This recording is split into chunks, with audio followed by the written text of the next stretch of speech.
Let's get over to Frankie McLister. He's in a different part of South Minneapolis right now where there's more reported ICE activity. Frankie, what are you seeing?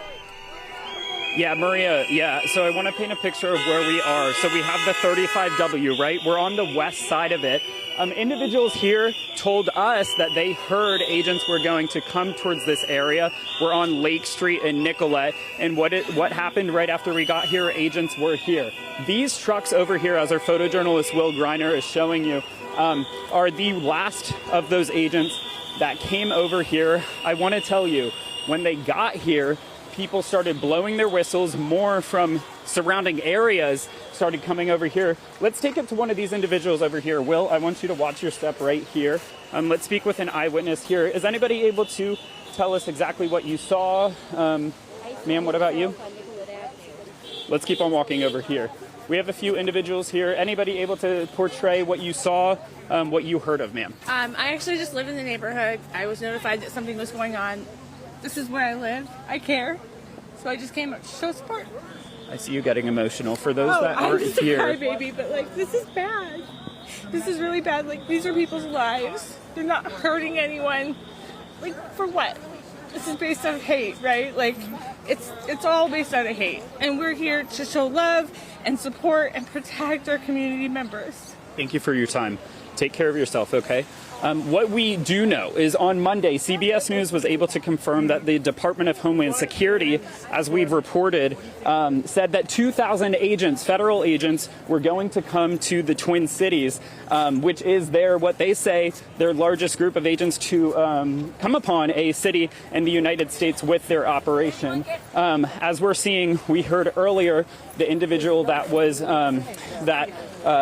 at the scene east of 35W on Portland has now died. But right here, we saw that isn't stopping the agents. They are continuing to go across the area. And Maria, I'm going to send it back to you as we learn more about what's going on throughout the day. Right, Frankie, this is Heather. I'll take it here from you. I do have a quick question, though. Do you see agents, ICE agents, where you are from right there? Because all I see are people that are standing by.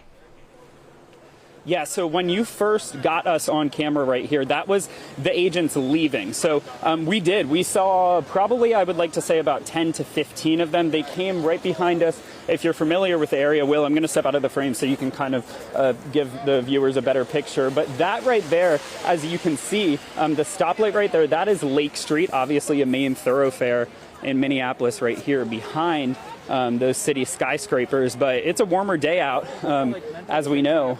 A lot of people out here, as you can see. But I do want to say, Heather, more and more people came out of stores, out of apartments, right off the bat as whistles started blowing. And those vehicles, they come up and they get out and they do what they want to do. All right. Well, Frankie McLister reporting for us out there on Lake Street this morning. And Barrett, you have to assume that the ICE officers and Department of Homeland Security are going to continue their activities here. I mean, 2,000 officers, the largest in anywhere across the country. All a part of Operation Metro Surge, month-long operation here, and we've really seen raids play out, heightened this week, multiple. This right now is an aerial view of that scene back on 34th and Portland.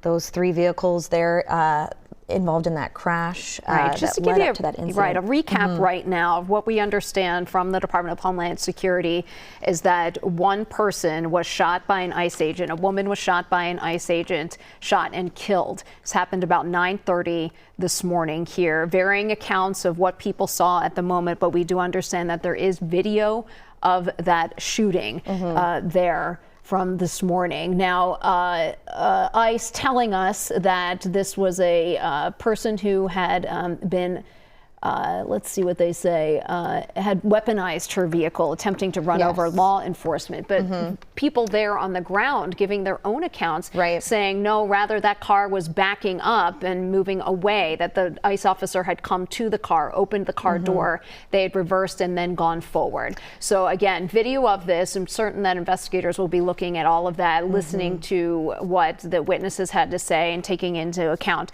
the ICE account of what is happening here. but yeah, and multiple angles of videos too on the ground will all, put together this puzzle piece. Let's check back in with our Connor White, who is still over at the scene on 34th and Portland.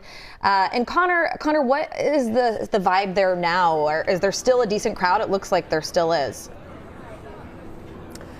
There still is. We've seen things ebb and flow a little bit. Some people did go to that other scene where Franklin McLister just was and talked about. There are still plenty of people here, though, at 34th and Portland. There's still a heavy Minneapolis police presence as the investigation continues where that car eventually crashed after the shooting. We now know that that woman is dead. Some of that news is starting to disperse through the crowd, and we have some community organizations who are now on scene talking about this, talking about their response. We just heard from the leaders of CARE, which is a Muslim organization and support group that has been in the news quite a bit in the past few months, really since around the Thanksgiving time, to be able to push back on the way that President Trump has disparaged and categorized the large Somali population here. Their leadership is here with other organizations to effectively push back on the way that ICE and DHS are categorizing or describing the shooting that led to that woman dying here earlier this morning. They're actually calling upon local agencies from Minneapolis police all the way up to Governor Tim Walz's office to really try to step in a bit forcefully here and actually get ICE to clear out and, to paraphrase what they're saying, leave the city alone. Now, we have heard from some of those higher-ranking officials, including Governor Walz, in the form of statements on social media. Nothing too specific just yet. He says that he's monitoring the situation, but we've also heard on social media from Mayor Jacob Frey, who is a bit more forceful. If somewhere in that paragraph that he posted, he's looking for ICE to leave the Twin Cities area immediately. We understand that officials here with the city are expected to deliver a press conference sometime soon. We saw Chief of Police Brian O'Hara here. We've heard him in recent days, as recently as just yesterday, talk about the risk that ICE poses the way that they are operating. Chants continue here. Still a lot of anger here directed at law enforcement as these investigations continue. Go arrest ICE. That's what they're yelling at the moment. Just taking a moment to make sure I can hear them correctly. It's really this push that we've heard from a lot of people that they want law enforcement to actually go after ICE when they believe that they are committing an illegal act. We'll have to see how things develop here, guys.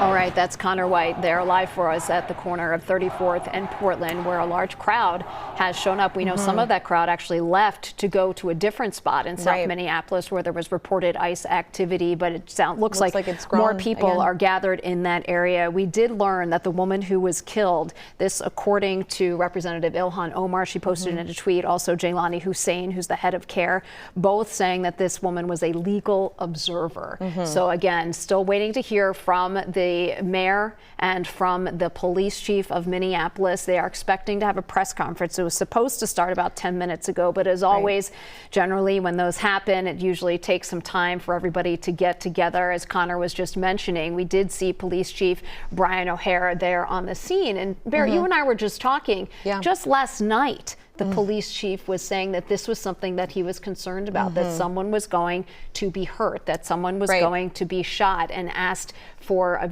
protocol, really, of what to do in these very volatile situations. Right, and also calling on these demonstrators, the protesters, to remain peaceful as well.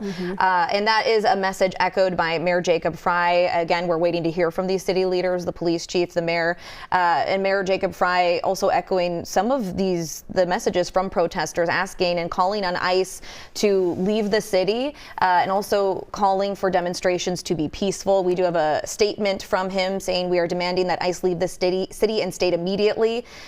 We stand by our immigrant and refugee communities. Know that you have our full support." Again, we are still waiting for city leaders to speak out publicly on this fatal incident this morning.